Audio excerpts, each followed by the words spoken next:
it's like 5 right now. It's already so dark though. We're gonna go thrifting for a little bit around here, then meet up with an artist that I met last year. We're gonna go to his studio that's like near Bourg Saint Laurent. He's a painter. Been following him around for a little bit on Instagram. This looks pretty cool. And we're gonna just document him in his environment, what he does.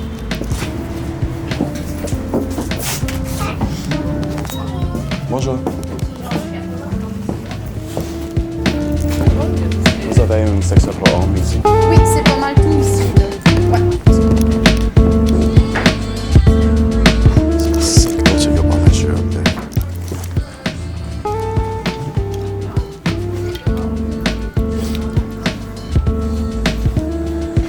Here's your outfit for today. Levi's on top. Instagram brand on the pants.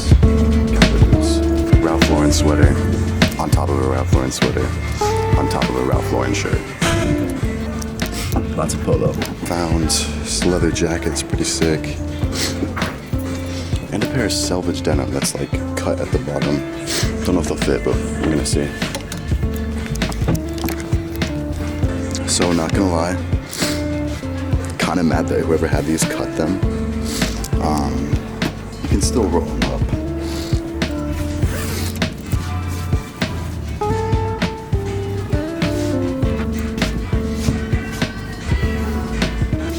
Cutting selvage denim should be so illegal. It's pretty fire though. Not bad. Maybe since it's the first store though, I don't think I'm gonna get it. Maybe I'll come back for it. No success yet thrifting, but I feel like part of the problem is that I'm wearing a backpack in like 4 layers, so I'm not really searching for the racks, plus I'm holding my camera. Obviously, I live in New York. I worked at a thrift store there for like 6 months. It's good. Prices are expensive, but Montreal's good. Cheap and rare stuff. And it's all on Bourg Saint Laurent. There's no better name. It's a bit of a walk from the hotel. But this next place is my favorite place, so I'm excited.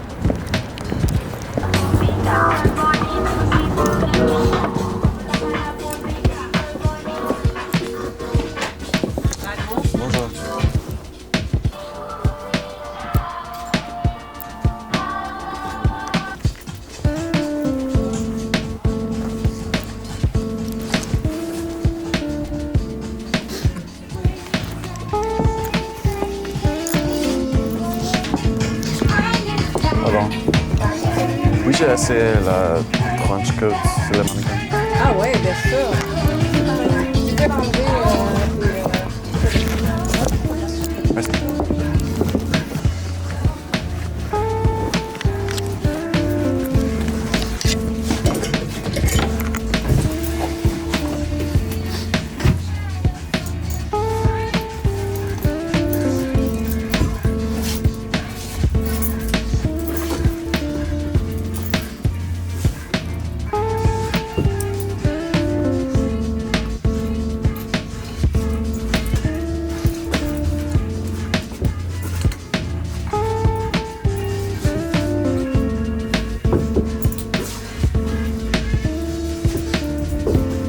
This is so good. Très très bon.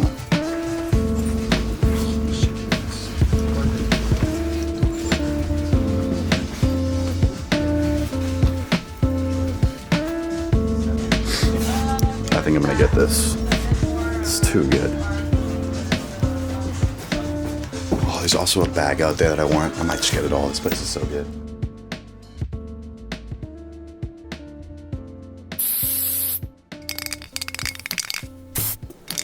I made it. I'm at the artist place. Yo! Good. How are you? I'm good. Is this your studio only, or did you live here as well? So I live right here. It used to be my father's, and now we rent it. The goal is like really to make it plan. Yeah. The next year. Who am I here with today? Arnaud Auraki. And what do you do? I'm a visual artist. I paint. Mainly, that's what I do. But yeah, I'm an artist in general. Yeah. Yeah, love it. And when did you really fall in love with this medium that you're working on now? It's an abstract question. It is, but I will give you an answer. I would say the first moment that I felt with it was when I was a child, but it was in an unconscious way. Oh, absolutely. Of just freeing myself and just expressing myself. Yeah. And furthermore, I would say a few years ago, it was more than just like falling in love with it. It was like a need for me. It was a need for me to express myself through the things that I've been through the traumas that I've been through, even the good things. It was just like a way for me to express myself because it was like natural. Yeah. So it changed from something that was subconscious to being something you couldn't live without, right? Yeah. And even to this day when I'm painting, it's hard for me to be like, oh yeah, this day I will paint. It's more like it just comes up naturally that like, that's shit, I'm in the studio painting, or I'm drawing, it just comes in a way that I'm like, it's above me. Yeah. So what are we going to be working on today? This thing that I was speaking about, like unconscious. So I have no game plan. I have no specific topic that I want to paint. I don't have specific figures that I want to paint. I will just start and it will bring me somewhere, and wherever it brings me, I'll be happy with it. I think that's the best answer you could have given. I don't think there's many people out there that really trust themselves that much anymore. Yeah, just follow the intuition. Yeah. Wherever it leads, it's what's supposed to happen. Yeah. Okay, so did you grow up here in Montreal? Yeah, I did. What inspiration do you get from the city? The graffitis. The graffitis that you see everywhere. Yeah. Where specifically? In this neighborhood. Right now, we're in the Plateau Montréal. It's in the center of Montreal. That's why it's called the Plateau. It's just below the mountain. And it's a neighborhood that is known for its diversity of cultures. Yeah. Diversity of people, diversity of crafts all around the neighborhood. And it's a place that I grew up in. The main inspiration of everything that I do is like me just walking in my own neighborhood with a cup of coffee in my hand and just being like, shit, I find this beautiful. It might be dirty, it might be in an alleyway, it might be surrounded by like garbages or whatever, but I have this love for like imperfect things. And what's your relationship with your artwork and the environment around you, like your physical environment? Like the environment that I grew up in and that I live in is clearly like a big inspiration. Yeah. So a lot of the inspiration that I get are also from like my childhood. Yeah. And the space we're in today, you said, used to be my father's studio. Yeah. Yeah. I don't think it gets much better than that. Yeah, it used to be my father's place. Talking about more inspirations, obviously your parents both like gave you that love for art. I live in New York City. Yeah. This is one of my favorite cities. Yeah. Bacon and cheese. It's my fault. No, that's perfect. But yeah, who else, like other painters that inspire your work? And you know, in New York, when you think of painting, a lot of people think of like Keith Haring or Basquiat. But Keith Haring, Basquiat, Warhol, these are like pillars of the visual arts in the 70s to 80s. And that crosses international borders, I'm guessing, right? I mean, it's just they're pillars, you know? Yeah. They're pillars, and what they did back in the day, some of these things are still resonating in today's world, in today's visual arts world. These are big inspiration because it's artists that really were able to push their way of seeing things and really concrétiser, like making it more tangible. Yeah. Of like what's like it like being an artist, you know? Yeah. Yeah. I love that. Are there any more, I guess, niche to a person like me, but like Canada specific or Quebec specific or Montreal specific? Yeah. Painters, artists, just people that are pillars of any kind of stuff that you do today? Here in Quebec, we'll say like French Canadian, because it's mainly on what I grew up with. Yeah. One of my big inspiration is Jean-Paul Riopelle. He really pushed his paintings in a way that back then people were not used to seeing it. Yeah. The way that he used to paint, I guess you could potentially see it in some of my work. Yeah. Very expressive, a lot of colors, representation of birds, and I don't know if you're aware, you know Jackson Pollock? Yeah. Really with like the paint splatters. Yeah. He did a little bit of that, Yeah. but more of his in his own way. Yeah. And yeah, big inspiration. Jean-Paul Riopelle.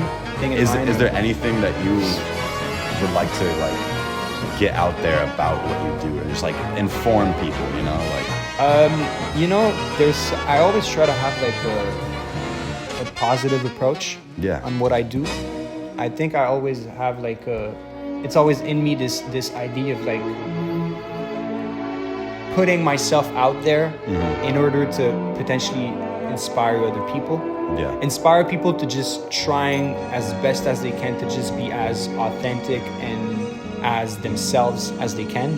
Whether it's in paintings or whatever, it's in like whatever you do.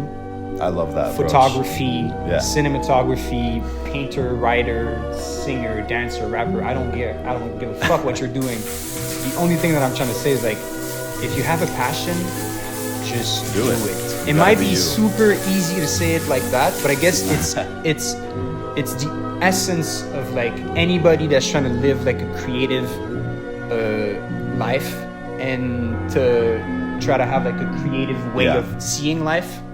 Just do things. It's one of the most cliche sayings in America, I know. Probably everywhere. Yeah. But it's still to this day is one of the hardest things for any artist to do. I mean, I'm also like speaking to myself right now. Absolutely. I mean, the amount of times that I'm like, the amount of times we say it and then can't hold ourselves accountable. Yeah. That's the hardest part, is that self-discipline. But yeah, just like try to be as much as yourself as you can. Try to detach yourself as much from what people think about you. Yeah. I think it's one of the hardest things in today's world in 2025. Absolutely. Be as much in the present moment as you much can. as you can. And if there's also one thing that I really have to say is be chill with yourself. Yeah. Try to love yourself as much as you can. Absolutely. But just for anybody, because to be honest, like I'm speaking to artists, but I'm also speaking to whoever's ready to listen. To be honest, I feel like I'm a very open guy to whatever you're doing in life. You know, we're all human. No one is special. No one is more special than like. It's not what I'm trying to say. We're all the same, you know. Yeah. No one is more special than another person. On that note, should we get started? Yeah, I think we should paint. Awesome. So I met Arno about a year ago in Montreal. My first time ever going there, I was hanging out with some friends. I went to college at McGill, and we're out on the street. And it's like 2 a.m. and I meet this guy on the side of the street on Rue Saint Denis, and he told me he was a painter and artist, and I followed him on Instagram, and never talked to him again. Circle back 1 year later, I had just landed in Montreal just to visit my family. I decided to hit him up and just ask him, you know, hey man, I saw the thing you posted, it looked really cool. I'm building my portfolio right now, and I'd love to just come to your studio and shoot something, photos, videos, you know, tell the story if we can. But I really just wanted to see if I could see him again and actually see him doing what he does, because it's one thing to meet an artist, you know, like at a coffee shop or at the park when they're just being a human like anybody else, but to see an artist doing their work, it is so much fun to be there and be present during their process. The conversations that flowed were just so good, and it was so nice to be able to hear from another artist who thinks the same as I do. Thank you to anyone who made it this far in the video, and shout out to Arno for just having a great conversation about art, the mind, and the body. And I'm hoping to post a lot more content going forward. I've got a lot of stuff that I have ready to post, as well as a few trips lined up, so expect a few more vlogs coming up, especially this winter. I'm going back home, I'm going to Colorado, to the mountains, and I'm going to LA, so stay tuned and let me know what you liked, what you didn't like, and what you'd like to see more of. Thank you.